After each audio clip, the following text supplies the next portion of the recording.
पास सब जरूर होते हैं। इन लोगों को अगर इंटरनेशनल आते तो हो जाता है।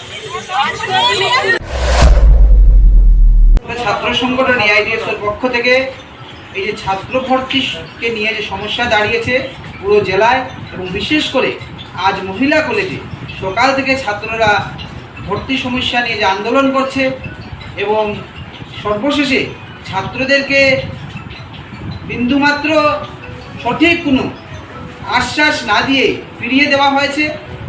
আমরা চাইছি সমস্ত ছাত্ররা যাতে উচ্চশিক্ষায় পড়াশোনা থেকে বঞ্চিত না হয়, সমস্ত ছাত্ররা যাতে উচ্চশিক্ষায় ভর্তি হতে পারে, প্রত্যেকটা কলেজে শিফট চালু করে কলেজের সংখ্যা বৃদ্ধি করে এই সমস্ত ছাত্রদেরকে ভর্তি করতে হবে এবং জেলা প্রশাসন এবং রাজ্য সরকার শিক্ষা মন্ত্রক তা নিয়ে আলোচনা করতে হবে। প্রয়োজন হলে ছাত্র শিক্ষক অভিভাবকদের নিয়ে মিটিং করতে হবে, ছাত্র সংগঠনদেরকে ডাকতে হবে এবং যাতে এই সমস্যার সমাধান অতি সত্বর হয়। না হলে আমরা ছাত্র সংগঠন এআইডিএসও আমরা বৃহত্তর আন্দোলনের দিকে যাব। কারণ আমরা আজকেও যে ছাত্ররা অ্যাডমিশন হয়নি তাদের আমরা পূর্ণ সমর্থন জানিয়েছি এই আন্দোলনে এবং আগামীকালকেও আমরা সেই আন্দোলনে থাকবো।